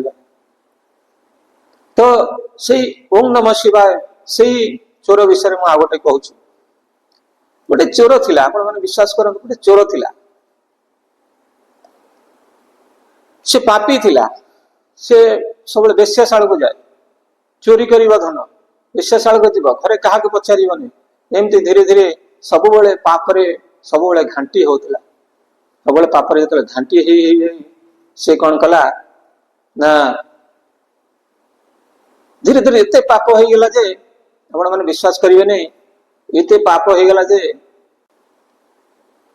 से एते पाप हो गला से चोर जे आपण विश्वास करिवे तार लोक ताको गोड़े की बाड़ेले ता देह तार गोड़ हाथ धीरे धीरे छुंडेवा लगिला पापर एते भार बढ़ी गला खाली काम कला चोरी करिवो जो पैसा आनिवो ताको बेश्याशाल को पळेबो एते जोरे गला आपण विश्वास करिवे लोक तो गोड़े बाड़ेले सास्ट को लुचि लुचि कौन कला ना गला मुहरे कंबल घोरी जाई बुलिला भिक्षा मागियो बोली कहना लोक ताको जोटी देखिले गोड़ेले खाइया को देले नहीं परिवार लोक भी पचारे नहीं तार एभली अवस्था पड़े आसला बुली बुली बुली बुली बुली दिने संध्यारे बहुत भोक लगिला देखिला गोटे मंदिर अच्छी से मंदिर पछपटे से कौन है ना जाई आउजी की बसी पड़ेगा बहुत हालिया लगिला ताको बहुत कष्ट लगिला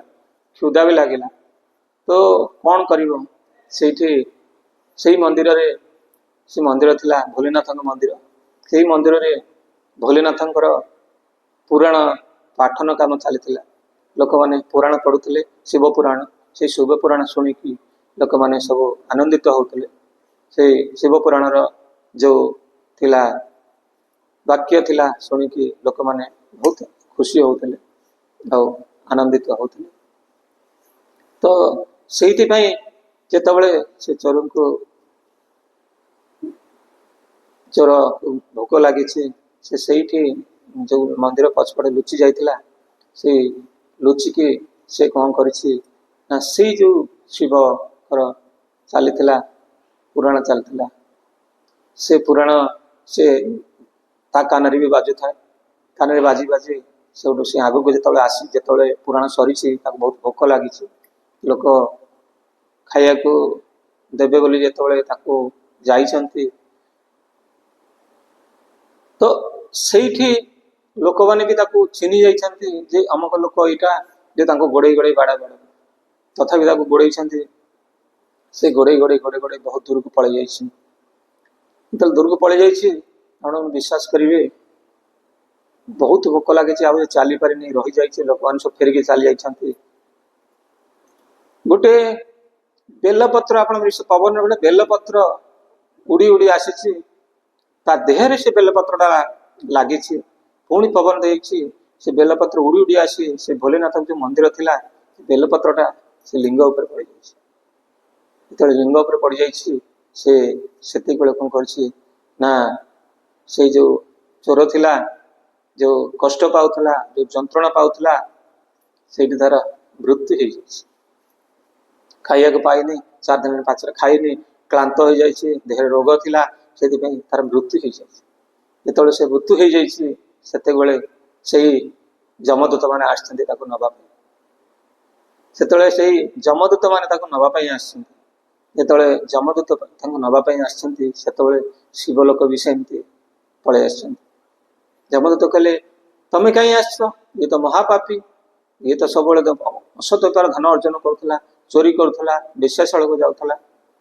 ନା ଯାହା କଲେ ବି ତାର 2ଟା ଶୁଭ ଫଳ ଅଛି। ନା କଣ ଅଛି? ଦିନେ ତ ଏ ଭଗବାନଙ୍କ ନାମ ନିଏନି, ନା ସେ ଶେଷ ସମୟରେ ଯୋଉ ଛିଡା ହେଇଥିଲା, ସେଠି ଶିବପୁରାଣ ବଚନ ଚାଲିଥିଲା, ଶିବପୁରାଣର ବ୍ୟାଖ୍ୟା ଚାଲିଥିଲା। ସେ ସେତେବେଳେ ତା କାନରେ ଶିବପୁରାଣ ବାଜିଛି, ତା କାନରେ ଦେଖନ୍ତୁ ଶିବପୁରାଣ ବାଜିଛି। ଏପର୍ଯ୍ୟନ୍ତ ଶେଷକୁ ମୃତ୍ୟୁ ବେଳକୁ ବି ତା ହାତରେ ଗୋଟେ ବେଲପତ୍ର ଆସି ଭୋଲେନାଥଙ୍କ ଉପରେ ପଡିଛି। ଦେଖନ୍ତୁ, ସେ ଶିବ ମନ୍ତ୍ର ଜାଣିନି, କିଛି ଜାଣିନି, ତା କାମ ହେଲା ଚୋରି କରିବେ, କିନ୍ତୁ ସେଇଠି ସେ ଶିବଗଣ ଆସିକି ଯମଦୂତଙ୍କୁ ଭଗେଇ ଦେଇଛନ୍ତି, ତାକୁ ଶିବପୁରକୁ ନେଇଛନ୍ତି। କେତେ ଦେଖନ୍ତୁ ଭୋଲେନାଥଙ୍କର କେତେ ମହିମା। ତ ମୋର ଆପଣଙ୍କୁ ଏତେ ସମୟ କହିବାର ମାନେ ହେଲା, ସବୁବେଳେ ଭୋଲେନାଥଙ୍କ ନାମ ଓಂ ନମଃ ଶିବାୟ ଯଦି ପଞ୍ଚାକ୍ଷର ମନ୍ତ୍ର ଆପଣ ଜପ କରୁଥିବେ, ନିଶ୍ଚିନ୍ତ ଆପଣଙ୍କର ଶୁଭ ଫଳ ପାଇବେ। ଆଉ ଥରେ ବି କହୁଛି, ରିଷ୍ଟ ଖଣ୍ଡନ ହବ। ପବିତ୍ର ଶ୍ରାବଣ ମାସ, ଆପଣ ଚେଷ୍ଟା କରିବେ ଶ୍ରାବଣ ମାସରେ ଭୋଲେନାଥ ମଧ୍ୟରେ ଜଳ ଅର୍ପଣ କରିବା ପାଇଁ। ଆଜିକାଲି ବହୁତ ଭାଇମାନେ କାଉଡିଆ ହେଇକି ଯାଉଛନ୍ତି, ବହୁତ କଷ୍ଟ କରୁଛନ୍ତି, ବହୁତ ଦୂର ଦୂରରୁ ପାହାଡ ପର୍ବତରୁ ପାଣି ଆଣିକି ଭୋଲେନାଥ ଉପରେ ଛାଡୁଛନ୍ତି, ତାଙ୍କ ମନସ୍କାମନା ବି ପୂରଣ ହଉଛି। ତେଣୁକରି ଆପଣଙ୍କୁ ମୋର ଏତିକି ଅନୁରୋଧ, ଆପଣ ସେଇ ଓಂ ନମଃ ଶିବାୟ ଯଦି କିଛି ନ କରିପାରୁଛନ୍ତି, ସେଇ ଓಂ ନମଃ ଶିବାୟଟାକୁ ସେ ବାରମ୍ବାର ଜପ କରନ୍ତୁ। ଓಂ ନମଃ ଶିବାୟ ଜପ କଲେ ନିଶ୍ଚିନ୍ତ ଆପଣ ଶୁଭ ଫଳ ପାଇବେ ବୋଲି ମୋର ଆଶା ଓ ଆକାଂକ୍ଷା। ତ ସେଇଭଳିଆ ଚାଲନ୍ତୁ ଆଉ ଗୋଟେ ଶୁଣିବା, ସେଇ ଓಂ ନମଃ ଶିବାୟର ମହତ୍ଵ କଣ। ସେଇ ଓಂ ନମଃ ଶିବାୟର ମହତ୍ଵ ଆପଣ ଦେଖନ୍ତୁ, ଜଣେ ଭିକାରୀ ଥିଲା, ତାର କାମ ହେଲା ରାତି ପାଇଲେ ଭିକ ମାଗିବା। ତାର କାମ ହେଲା ରାତି ପାଇଲେ ଭିକ ମାଗିବା। ସେ ଯେତେବେଳେ ଭିକ ମାଗିବାକୁ ଯାଏ, ତାର ପାଟିରେ ଆଉ କିଛି ନଥାଏ, ଖାଲି ଓಂ ନମଃ ଶିବାୟ ଥାଏ। ସେ ଭିକ ମାଗିବାକୁ ଯେତେବେଳେ ଯାଏ, ତା ପାଟିରେ କେବଳ ଓಂ ନମଃ ଶିବାୟ ଥାଏ। ସେଇ ଓಂ ନମଃ ଶିବାୟ ସେ ଜପି ଜପି ଜପି ଜପି ଘର ଘର ବୁଲି ଭିକ୍ଷା କରେ। ସେଇ ଓಂ ନମଃ ଶିବାୟ ଜପି ଜପିକି ଭିକ୍ଷା କରି ସେ ଭିକ୍ଷା କରେ, ଆଣିକି ତାର ଯୋଉ ପ୍ରାଣୀ ଥାନ୍ତି, କୁଟୁମ୍ବ ଥାନ୍ତି, ତାକୁ ସେ ପୋଷେ। ସେଇ ଓಂ ନମଃ ଶିବାୟ ତାର ଦେଖନ୍ତୁ, କେବଳ ସେ ଓಂ ନମଃ ଶିବାୟ ତାର କଣ, ସିଏ ଓಂ ନମଃ ଶିବାୟ କୋଉଥିପାଇଁ ଭୋଲେନାଥକୁ ପାଇବା ଆଶାରେ ଡାକୁନଥିଲା। ସେ ଓಂ ନମଃ ଶିବାୟ ଉଚ୍ଚାରଣ କରୁଥିଲା କେବଳ ଭିକ୍ଷା ପାଇଁ। ଲୋକ ଭୋଲେନାଥଙ୍କ ନାଁ ଶୁଣିଲେ କାଳେ ଭିକ୍ଷା ଦେଇଦେବେ। ସେ ଓಂ ନମଃ ଶିବାୟ, ଓಂ ନମଃ ଶିବାୟ, ଓಂ ନମଃ ଶିବାୟ ଡାକୁଥିଲା, ଲୋକ ଯାହା ଭିକ୍ଷା ମିଳୁଥିଲା ସେ ଚଳୁଥିଲା। ସମୟ କ୍ରମେ ଦେଖନ୍ତୁ ବୟସ ଖସି ଖସି ଗଲା, ବୟସ ଆଉ ଚାଲି ପାରିଲାନି। ଯେତେବେଳେ ଚାଲି ପାରିଲାନି, ସେତେବେଳେ ଆଉ ତାର ପରିବାରକୁ ପୋଷିବାକୁ ତା ପାଖରେ ସକ୍ଷମ ରହିଲାନି। ତଥାପି ଗୋଟାଏ ଜାଗାରେ ବସିକି ରାସ୍ତା କଡ଼ରେ ସେଇ ଓಂ ନମଃ ଶିବାୟ ଉଚ୍ଚାରଣ କରିଥିଲା। এই ଓಂ ନମଃ ଶିବାୟ ଉଚ୍ଚାରଣ କଲା ପରେ ଲୋକମାନେ ଯୋଉ ସେଇଭଳିଆ ଶ୍ରଦ୍ଧାଳୁ ଲୋକ ଯୋଉମାନେ ତାଙ୍କୁ ପଇସା ଦିଅନ୍ତି, ସେଇ ଯାହା ବି ଦିଅନ୍ତି, ଖାଦ୍ୟ ଦିଅନ୍ତି, ସେଇଥିରେ ସିଏ ଚଳନ୍ତି, ତାଙ୍କ ପରିବାର ଚଳନ୍ତି। ତ ସେଇ ଓಂ ନମଃ ଶିବାୟ ଜପି ଜପି ଜପି ଜପି ରୋଗାଗ୍ରସ୍ତ ହେଲା ପରେ ତାପରେ କାଳକ୍ରମେ ସେ ମୃତ୍ୟୁବରଣ କରିଛି। ଯେତେବେଳେ ମୃତ୍ୟୁବରଣ କରିଛି, କାହିଁକିନା ସେ ତ ତା ଜୀବନ ସାରା ଓಂ ନମଃ ଶିବାୟ ଜପ କରିଛି। ଆପଣ ବିଶ୍ୱାସ କରନ୍ତୁ, ସେଠି ଯମଦୂତ କେହି ଆସିନାହାନ୍ତି। ଯେମିତି କହିଲି ଚୋରମାନଙ୍କ ପାଖକୁ ଯମଦୂତ ଆସିଥିଲେ, ତାଙ୍କ ଯମଦୂତ କେହି ଆସିନାହାନ୍ତି, ସେଇ ଶିବ ଲୋକ ହିଁ ଆସିଛନ୍ତି, ଶିବଙ୍କର ଦୂତ ଆସିଛନ୍ତି। ସେଇ ଶିବଙ୍କର ଦୂତ ଆସିଛନ୍ତି। ସେଇ ଶିବଙ୍କର ଦୂତ ଆସି ତାଙ୍କୁ ସସମ୍ମାନେ ସେଇ ଶିବ ଲୋକଙ୍କୁ ନେଇଯାଇଛନ୍ତି। ତ ମୋର କହିବାର ମାନେ ହେଲା, ଦେଖନ୍ତୁ ମୁଁ ଦୁଇଟା ଚୋରର ଏକ୍ଜାମ୍ପଲ ଦେଲି, ରାବଣର ଦେଲି, ମାତା ପାର୍ବତୀଙ୍କର ଦେଲି, ଏ ଭିକାରୀଙ୍କର ଦେଲି। ତ ଏଇଟାରେ କହିବାର ମାନେ ହଉଛି, ଆପଣ ଖାଲି ଓಂ ନମଃ ଶିବାୟ ଟିକେ ଜପ କରନ୍ତୁ, ନିଶ୍ଚିନ୍ତ ଶୁଭ ଫଳ ପାଇବେ ବୋଲି ମୋର ଆଶା। ଆସନ୍ତୁ ଆଗକୁ ଆଉ ଗୋଟେ ସେଇଭଳିଆ ଓಂ ନମଃ ଶିବାୟର ମହତ୍ଵ ଶୁଣିବା। ସେଇ ଓಂ ନମଃ ଶିବାୟର ଆଉ ଗୋଟେ ମୁଁ ଉପାଖ୍ୟାନ ଆପଣଙ୍କ ଆଗରେ ପ୍ରେରଣ କରୁଛି। ସେଇ ଗୋଟେ ପିଲା ଭାରି ଦୁଷ୍ଟ ଥିଲା, ଗୋଟେ ପରିବାର ଥିଲା। ଗୋଟେ ପରିବାରରେ ସମସ୍ତେ ଧର୍ମପ୍ରାଣ ଥିଲେ, ତାଙ୍କର କିନ୍ତୁ ଗୋଟିଏ ସାନ ପୁଅ ଥିଲା, ସେ କେବେ କୌଣସି ଭଗବାନଙ୍କୁ ମାନେନି କି କିଛି କରେନି। ତାଙ୍କର ପରିବାର ସବୁବେଳେ ସେଥିପାଇଁ ସବୁବେଳେ ଚିନ୍ତିତ ଥାନ୍ତି, କ'ଣ କରିବା, ଆମେ ତ କିଛି ନହେଲେ ଭଗବାନଙ୍କ ନାମ ଉଚ୍ଚାରଣ କରୁଛୁ, ମନ୍ଦିର ଯାଉଛୁ, ପୂଜା କରୁଛୁ, ସବୁ କରୁଛୁ, ଇଏ ଦିନେ ବି ଭଗବାନଙ୍କ ନାମ ନଉନି, କ'ଣ କରିବା। ସବୁବେଳେ ତାଙ୍କ ବାପା ମା ତା ପାଇଁ ସବୁବେଳେ ଚିନ୍ତାରେ ଥାନ୍ତି, କ'ଣ କରିବେ କ'ଣ କରିବେ କ'ଣ କରିବେ। ସେ ଯାହାକୁ ଗୁରୁ କରିଥିଲେ, ତାଙ୍କ ପରିବାର, ତାଙ୍କ ବାପା ମା ଯାହା ଗୁରୁ କରିଥିଲେ, ଗୁରୁକୁ କହିଲେ, ଆଜ୍ଞା ଆପଣ ଆମ ସମସ୍ତଙ୍କୁ ଗୁରୁ ଶିକ୍ଷା ଦେଲେ, କିନ୍ତୁ ଏଇ ସାନ ପୁଅକୁ ଶିକ୍ଷା ଦେଇପାରିଲେନି। ନା ନିଶ୍ଚିନ୍ତ ନିଶ୍ଚିନ୍ତ ମୁଁ ତାକୁ ଦେବି, ନା ଯେମିତି ହେଲେ ତାକୁ ଶିକ୍ଷା ଦିଅନ୍ତୁ, ସେ ଯେମିତି ଧର୍ମ ମାର୍ଗରେ ଆସିବ। ଯେତେ ତଥାପି ଗୁରୁ ଚେଷ୍ଟା କଲେ ତାକୁ ଭକ୍ତି ମାର୍ଗକୁ ଆଣିବା ପାଇଁ, ଭଗବାନଙ୍କ ନାମ ଶୁଣିବା ପାଇଁ। ସେ ଏ କାନରେ ପୁରେଇ ସେ କାନରେ ବାହାର କରିଦେଲା। ରାତି ପାଇଲେ ପଳେଇବ, ଦୁଷ୍ଟ ସାଙ୍ଗମାନଙ୍କ ସହିତ ସାଙ୍ଗ ହବ, ଦୁଷ୍ଟ ପିଲାମାନଙ୍କ ସହିତ ସାଙ୍ଗ ହବ, ସାଙ୍ଗ ହେଇକି ସେ କିଛି ଶୁଣିବନି, ଖରାପ ଜିନିଷ କରିବ, ଖରାପ ଖାଦ୍ୟ ଖାଇବ। ତ ସେଇଠି ଗୁରୁଜୀ କ୍ଷୁବ୍ଧ ହେଇଗଲେ, କହିଲେ ନା, ଯେ ଭଲରେ ନ ମାରିଲେ ତାଙ୍କୁ ଲାତରେ ମାରିଲେ ସେ ଠିକ ସୁଧୁରିବ। ଗୁରୁଜୀ କହିଲେ ଠିକ ଅଛି, କାଲି ସକାଳୁ ଉଠିଲେ ତାକୁ ଘର ଆଗପଟେ ତାଲା ପକେଇଦବ, ତାକୁ ବାହାରକୁ ଛାଡ଼ିବ। ଏମାନେ ତାଙ୍କ ବାପା ମା ଯିଏ ଥିଲେ ତାକୁ ବାହାରକୁ ଛାଡ଼ିଲେନି। ଯେତେବେଳେ କିଛି ସମୟ ଗଲା, 2 ଘଣ୍ଟା ସକାଳ ହେଇଗଲା, 8ଟା ପାଖାପାଖି ହେବ, ତ ସେ ଗୁରୁଜୀ ଆସିଲେ, କହିଲେ ତାକୁ ରଖିଛ? ନା ହଁ ଆମେ ରଖିଛୁ। ଗୁରୁଜୀ କବାଟ ଖୋଲିକି ଗୁରୁଜୀ ଭିତରେ ପଶିଗଲେ। ପଶିଲେ କି ଗୋଟେ ବଡ଼ ବାଡ଼ିଟା ନେଇକି ଯାଇଥିଲେ, ଗୋଟେ ଦଉଡ଼ିଟା ନେଇକି ଯାଇଥିଲେ। ସିଏ ଯେତେବେଳେ ଗୁରୁଜୀକି ଦେଖି ଭାରି କ୍ରୋଧିତ ହେଇଯାଇଥିଲା ତାଙ୍କ ପୁଅ। ଗୁରୁଜୀ କହିଲେ ତୁ ଟିକେ ଓಂ ନମଃ ଶିବାୟ କହୁନୁ। ନା ନା ମୁଁ ମରିଯିବି ପଛେ ଓಂ ନମଃ ଶିବାୟ କହିବି। ନା କାହିଁକି? ତୋର କହିଲେ କ'ଣ ଅସୁବିଧା ହଉଛି? ନା ନାଇଁ ମୁଁ କହିବି ତ ନାହିଁ ଆଉ।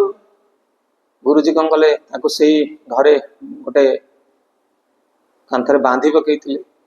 ବାନ୍ଧି ପକେଇକି ତାକୁ ବାଡ଼ିରେ ତାକୁ ବାଡ଼େଇଥିଲେ। କାହିଁକିନା ସେ କହନ୍ତି, ଗୋଟେ ଶାସ୍ତ୍ର ଅଛି, ମାଡ଼କୁ ବି ବ୍ରହ୍ମା ଡରନ୍ତି।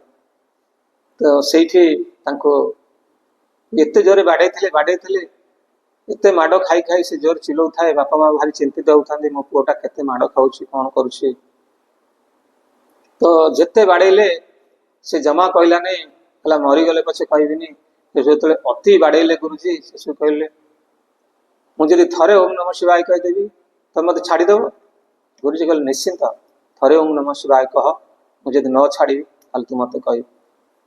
ଗୁରୁଜୀ ଯେତେବେଳେ ଆରମ୍ଭ କଲା ଥରେ ଓಂ ନମଃ ଶିବାୟ କହିବା ପାଇଁ, ଯେତେବେଳେ ଓಂ ନମଃ ଶିବାୟ ଥରେ କହିଦେଇଛି, ଗୁରୁଜୀ ତାକୁ ସେଠୁ ଛାଡ଼ି ଦେଇଛନ୍ତି। ଗୁରୁଜୀ କହିଲେ ତତେ ଆଉ ଥରେ କହିବାକୁ ପଡ଼ିବ ସବୁ ପରିବାରଙ୍କ ସାମ୍ନାରେ। ନା ହଁ ମୁଁ କହିବି। ତ ମାଡ଼ ଖାଇ ଖାଇ ସେ ଯୋଉ କ୍ଳାନ୍ତ ହେଇଯାଇଥିଲା, ଯେତେବେଳେ କବାଟ ଖୋଲା ହେଲା, ତାଙ୍କ ବାପା ମା ଦେଖିଲେ ପୁଅ ମୋର ବହୁତ ମାଡ଼ ଖାଇକି ଅସ୍ତବ୍ୟସ୍ତ ହଉଛି। ଗୁରୁଜୀ କି ପଚାରିଲେ ତାଙ୍କ ବାପା ମା, ସେ ଓಂ ନମଃ ଶିବାୟ କହିଲା ନା? ହଁ, ଓಂ ନମଃ ଶିବାୟ ସେ କହିଛି।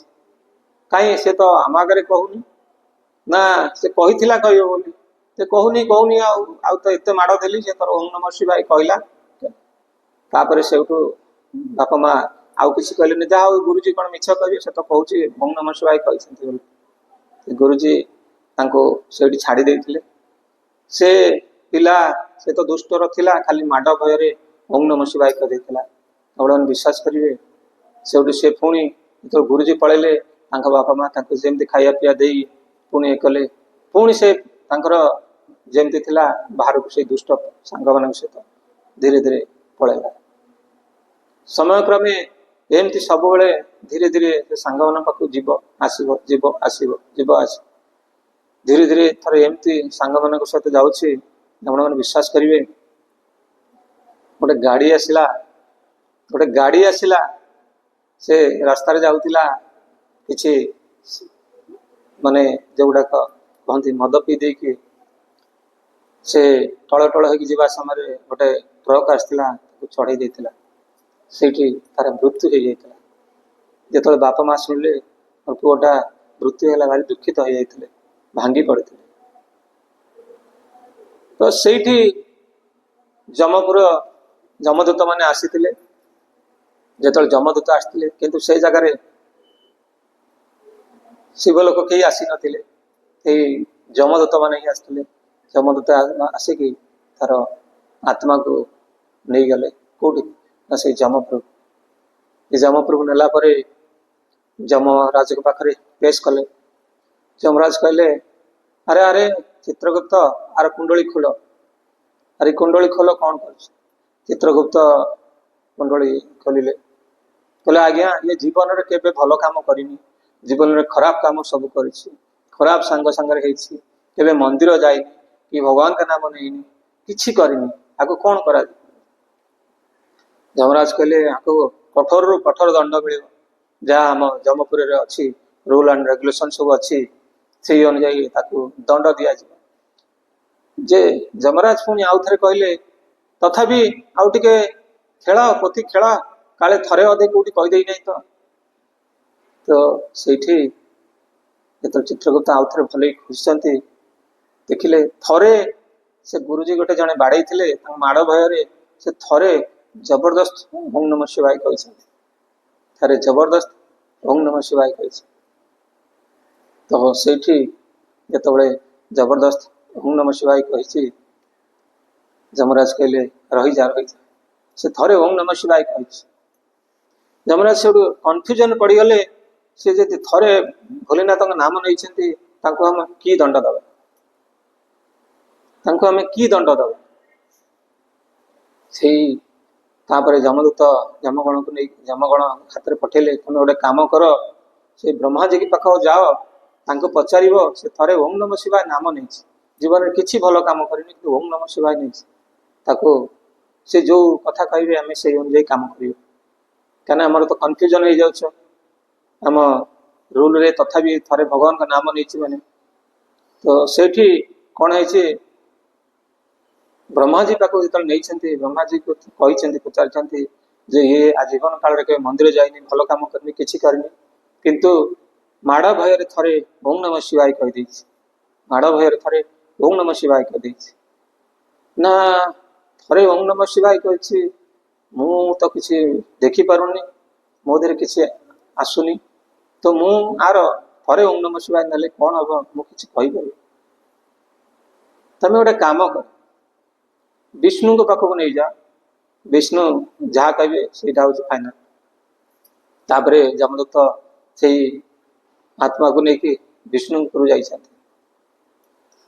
ଯେତେବେଳେ ଯାଇଛନ୍ତି, ବୈକୁଣ୍ଠପୁର ଯାଇଛନ୍ତି, ସେଠି ଭଗବାନ ବିଷ୍ଣୁଙ୍କୁ କହିଛନ୍ତି, ପ୍ରଭୁ, ଏ ଲୋକକୁ ଆମେ ଏଇଭଳିଆ ହେଇଛି, ବହୁତ ଦୁଷ୍ଟ ଥିଲା, ବହୁତ ଖରାପ କାମ କରୁଥିଲା, ଖରାପ ପିଲା ସହିତ ସାଙ୍ଗ ହଉଥିଲା, ଦିନେ ମନ୍ଦିର ଯାଉନଥିଲା, କି କାହାକୁ ସମ୍ମାନ କରୁନଥିଲା, ତ ତା ଜୀବନ କାଳ ଭିତରେ କିନ୍ତୁ ଥରେ ଜବରଦସ୍ତ ଓଁ ନମଃ ଶିବାୟ କହିଛି।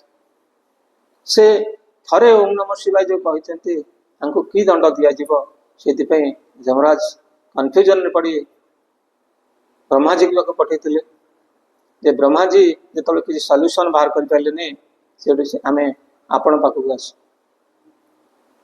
ତ ସେଇ ଯେତେବେଳେ ଭଗବାନ ବିଷ୍ଣୁ ଯେତେବେଳେ ଏ କଥା ଶୁଣିଛନ୍ତି, ତାଙ୍କ ବି କିଛି ବୁଦ୍ଧି ଦେଖିଲା ନାହିଁ ଯେ ଥରେ ଯଦି ଓಂ ନମ ଶିବାୟ କହିଦେଇଛି ତାହେଲେ ତାକୁ କଣ ଦିଆଯିବ। ସେ ବହୁତ ଭାବିଛନ୍ତି, କହିଲେ ଏହାର ହଉଛି ପ୍ରକୃତ ସଲ୍ୟୁସନ ସେଇ ଓಂ ନମ ଶିବାୟ ଯେ ଭୋଲେନାଥ ତାଙ୍କ ପାଖକୁ ନେଇଯାଅ, ତାଙ୍କ ପାଖକୁ ନେଲେ ସେ ଯାହା କହିବେ ସେଇଆ। ତ ସେଠୁ ସେ ଭଗବାନ ବିଷ୍ଣୁଙ୍କ ପାଖରୁ ଭୋଲେନାଥ ତାଙ୍କୁ କୈଳାସ ଖାଇଛନ୍ତି। ସେ କୈଳାସ ପରେ ଯେତେବେଳେ ପହଞ୍ଚନ୍ତି, ଭୋଲେନାଥ ସେତେବେଳେ ତପସ୍ୟାରେ ଥିଲେ। ବହୁତ ସମୟ ଅପେକ୍ଷା କଲା ପରେ ପରେ ତପସ୍ୟା ଭଙ୍ଗ ହେଲା। ଭୋଲେନାଥ ଅନ୍ତର୍ଧାମୀ ତ ସବୁ ଜାଣନ୍ତି, କହନ୍ତି ତ୍ରିନେତ୍ରରେ ସବୁ ସେ ଜାଣନ୍ତି, ଦୁଇ ଆଖି ସିନା ବନ୍ଦ ଥାଏ, ତୃତୀୟ ନେତ୍ରରେ ସବୁ ଦେଖୁଥାନ୍ତି। ଯେତେବେଳେ ଭୋଲେନାଥ ଆଖି ଖୋଲିଲେ, କହିଲେ କୁହ କଣ ହେଲା, ଇଏ କିଏ? ନା ଆଜ୍ଞା ଏଇଭଳିଆ ଲୋକ, ଇଏ ଜୀବନରେ କିଛି କରିନି, ସବୁବେଳେ ପାପ ହିଁ ପାପ କରିଛି, ମାଦକ ଦ୍ରବ୍ୟ ଖାଇଛି, ସବୁବେଳେ ଖରାପ ସାଙ୍ଗ ହେଇଛି, ବାପା ମାଆକୁ ମାନନି, କିଛି କରେନି, ତ ଆକୁ କି ଦଣ୍ଡ ଦିଆଯିବ? ଥରେ କେବଳ ସେ ଆପଣଙ୍କ ନାମ ଓಂ ନମ ଶିବାୟ ଧରିଛି।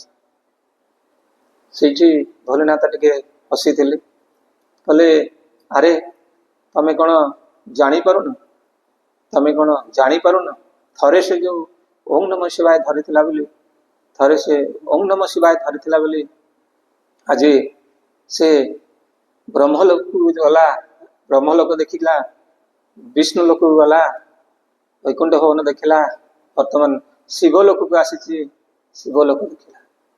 ଦେଖନ୍ତୁ କେତେ ବିଚିତ୍ର ଲୀଳା।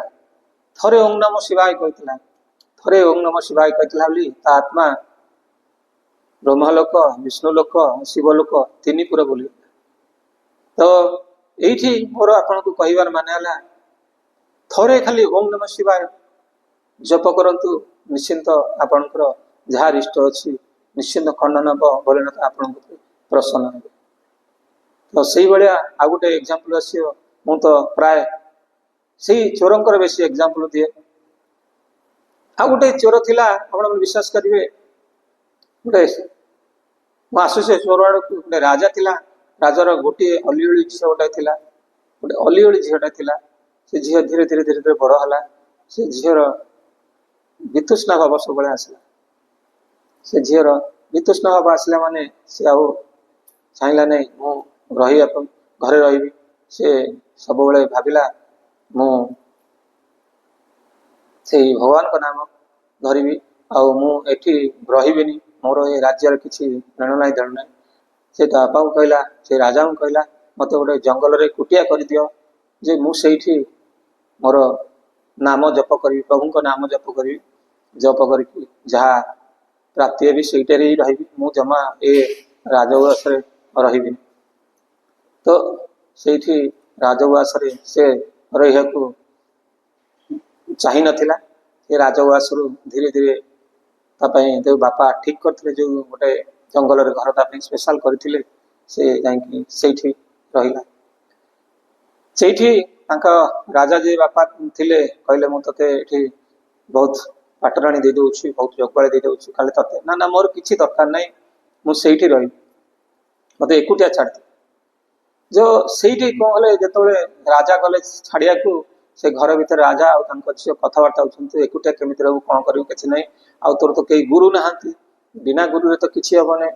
ନା ଗୁରୁ ଯେମିତି ହେଲେ ମୁଁ ଭଗବାନଙ୍କୁ ଡାକିଲେ ନିଶ୍ଚିନ୍ତ ମୁଁ ଗୁରୁ କରିଦେବେ। ତ ଏଇ କଥା ସେଇ ଗୋଟେ ମୁଁ ଯୋଉ ଚୋର କଥା କହୁଥିଲି, ସେଇ ଚୋର ଯାଉଥିଲା ଶୁଣିଦେଲା, ଆରେ ଆ ଭିତରେ ଗୋଟେ କି ଝିଅ ଅଛି, ତା ବାତା ବୁଝଉଛି ବିନା ଗୁରୁରେ କଣ ହବ। ନା ଏଇଠି ଚୋର କହିଲା ଆଜି କୋଉଠି ଯିବିନି, ଏଇଠି ଏଇ ଘରେ ରହିବି, ଯାହା ଆଜି ସବୁ ଚୋରି କରି ନେଇଛି। ସେଠୁ କାଳକ୍ରମେ ସେ ରାଜା ତା ଝିଅକୁ ସେଇ ଘରେ ଛାଡି ଦେଇ ପଳେଇଲା। ସେ ତାର ସେଇ ଭଗବାନଙ୍କ ଇଏରେ ମଗ୍ନ ଥାଏ। ସେଇଠି ସେଇ ଚୋର ଗୋଟେ ଛଦ୍ମ ବେଶରେ, ବ୍ରାହ୍ମଣ ବେଶରେ ଆସିଲା, ଆସିକି କବାଟ ବାଡେଇଲା। କବାଟ ଗଲା ପରେ ସେ ଝିଅ ଆସିଲା, କଣ ହେଲା ନା ତମେ ଏଠି କଣ କରୁଛ ଜଙ୍ଗଲରେ? ନା ମୁଁ ଏଠି, ନା ମୁଁ ଜଣେ ଗରିବ ବ୍ରାହ୍ମଣ, ମତେ କିଛି ଖାଇବାକୁ ମିଳିବ? ନା ହଁ ନିଶ୍ଚିନ୍ତ ମିଳିବ। ସେ ଗରିବ ବ୍ରାହ୍ମଣକୁ ଖାଇବାକୁ ଦେଲା। ଦେଲା ପରେ ଆଚ୍ଛା ମୁଁ ତ ଜାଣିପାରୁଛି ତମର କେହି ଗୁରୁ ନାହାନ୍ତି। ନା ଗୁରୁ, ହଁ ମୁଁ ତ ସେଇ ଗୁରୁ ନାହାନ୍ତି ବୋଲି ମୁଁ ଏଠି ଆସିଛି ଗୁରୁ କରିବା ପାଇଁ। ନା ତମେ ଯଦି କିଛି ନ ଭାବିବ ମୁଁ ତମର ଗୁରୁ ନିଶ୍ଚିତ ହେବି, ଆଉ ମୁଁ ତମକୁ ଯୋଉ ବାଟ ଦେଖେଇବି ଏ ବାଟରେ ତମେ ନିଶ୍ଚିନ୍ତ ଆଗକୁ ଯିବ। କିନ୍ତୁ ଏ ଚୋରର କୌଣସି ଗୁରୁ ନଥିଲା, ଏ ଚୋର ଗୁରୁ ନୁହଁ, ୟାର ମନ୍ଦ ଉଦ୍ଦେଶ୍ୟ ଥିଲା କେମିତି ୟାକୁ କଣ କରି ୟାର ଯେତେ ଧନ ଅଛି ଯାହା ଅଛି ସବୁ ଲୁଟି ନେଇଛି।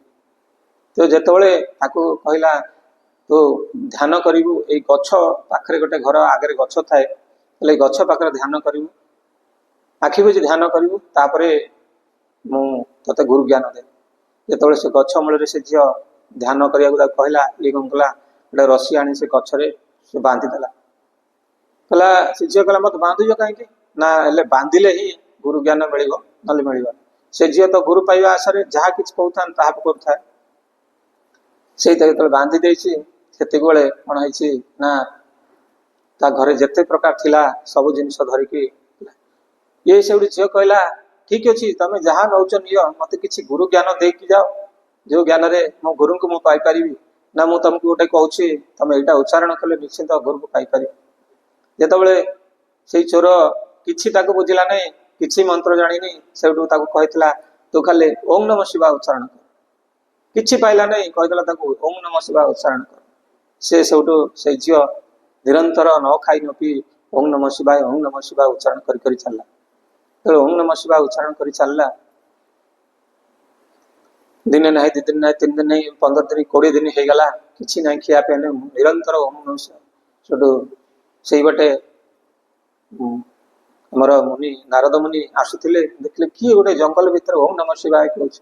ଯେତେବେଳେ ତାଙ୍କ ପାଖକୁ ଆସିଛନ୍ତି, ତାଙ୍କୁ ଯେତେ ବୁଝେଇଲେ, କହିଲେ ମା ତୁ କାହିଁ ଏଠି?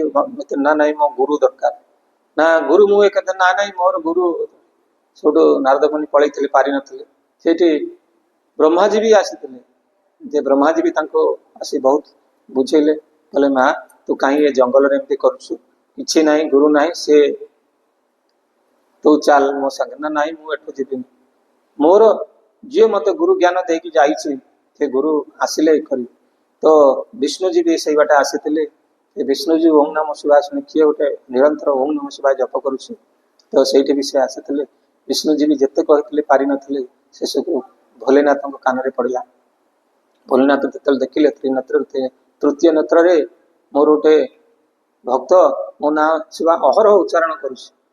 ଯେତେବେଳେ ସେ ଭୋଲେନାଥ ତାଙ୍କ ପାଖକୁ ସ୍ୱୟଂ ବିରାଜମାନ ହେଇଛନ୍ତି, ସେଠି ଭୋଲେନାଥ କହିଲେ ତୁ ଯୋଉ ନାମ ଜପୁଛୁ ମୁଁ ସେଇ ଓಂ ନମ ଶିବାୟ, ମୁଁ ସେଇ ଭୋଲେନାଥ। ନା ନାଇଁ ମତେ ଶିଖେଇ ଆପଣ ଦରକାର ନାହିଁ, ମତେ ଗୁରୁ ଦରକାର, ଯୋଉ ଗୁରୁ ମତେ ବାନ୍ଧିକି ଯାଇଥିଲା ସେଇ ଗୁରୁ ମୋ ଦରକାର। ଭୋଲେନାଥ ତୃତୀୟ ନେତ୍ର ଦେଖିଲେ, ଆରେ ସେଇଟା ତ ଗୋଟେ ଚୋରଟେ, ଚୋରି କରିବ ବୋଲି ତତେ ବାନ୍ଧିକି ଯାଇଥିଲା। ନା ନାହିଁ ମତେ ସେଇଆକୁ ଦରକାର। ଭୋଲେନାଥ ଆଦେଶ ଦେଲେ ତାଙ୍କ ଶିବଗଣକୁ, ଯାଅ ସେ ଚୋରକୁ ଧରିକି ନେଇକି ଆସ। ଶିବଗଣ ତାପରେ ଧୀରେ ଧୀରେ ଯାଇଥିଲେ, ଖୋଜି ଖୋଜି ସେଇ ଚୋରକୁ ନେଇକି ଆସିଥିଲେ। ସେ ଖୋଜି ଖୋଜି ଯେତେବେଳେ ଚୋରିକି ନେଇ ଆସିଥିଲେ, ଶିବ ମହାପ୍ରଭୁ ତାଙ୍କ ଗଣକୁ କହିଥିଲେ, ସେ ଝିଅକୁ ଖୋଲି ଦେଇଥିଲେ, ଦୌଡ଼ ଖୋଲା ହେଇଥିଲା। ତ ଯେତିକି ସେ ତାଙ୍କର କ୍ଷୟ ହେଇଥିଲା ସବୁ ଯାକ ଭୋଲେନାଥଙ୍କ ଆଶୀର୍ବାଦରୁ ସବୁ ସେ ଝିଅ ପୂର୍ଣ୍ଣ ଯେମିତି ଥିଲେ ସୁସ୍ଥ ସେମିତି ସୁସ୍ଥ ହେଇଗଲେ। କିନ୍ତୁ ସେଇଠି ଭୋଲେନାଥ କହିଥିଲେ ଏ ଚୋରକୁ କି ଦଣ୍ଡ ଦବା କୁହ, ତମେ ଯାହା କହିବ ଏ ଚୋରକୁ ସେଇ ଦଣ୍ଡ ଦିଆଯିବ। କିନ୍ତୁ ସେଇ ଝିଅ, ରାଜାର ଝିଅ କହିଥିଲା, ଆଜ୍ଞା ଦେଖନ୍ତୁ ସେ ଚୋର ହଉ କି ତସ୍କର ହଉ କି ଖରାପ ଲୋକ ହଉ କି ଦୁଷ୍ଟ ଲୋକ ହଉ, ତାଙ୍କର ଯଦି ସେ ଆଜି ମତେ ଏଇଠି ବାନ୍ଧି ନଥାନ୍ତେ, ସେ ଯଦି ମତେ ଆଜି ଏଇଠି ଏଇ ଓಂ ନମ ଶିବାୟ ଯଦି ଉଚ୍ଚାରଣ କରିବାକୁ ନ କହିଥାନ୍ତେ, ତାହେଲେ ମୁଁ ବ୍ରହ୍ମାଜୀ କି ବିଷ୍ଣୁଜୀ କି ଆଉ ଆପଣ ସ୍ୱୟଂ 3 ଜଣ କାହାକୁ ଦର୍ଶନ କରିପାରିନଥାନ୍ତି। ମୋ ଜୀବନ ତାଙ୍କ ପାଇଁ ମୋ ଜୀବନ ଆଜି ସାର୍ଥକ ହେଇଗଲା। ତେଣୁକରି ମତେ ସେଇ ତାଙ୍କୁ ହିଁ ମତେ ଗୁରୁ କରାନ୍ତୁ, ସିଏ ମୋର ଯେମିତି ଜୀବନ ସାରା ଗୁରୁ ହେଇକି ରହିବେ।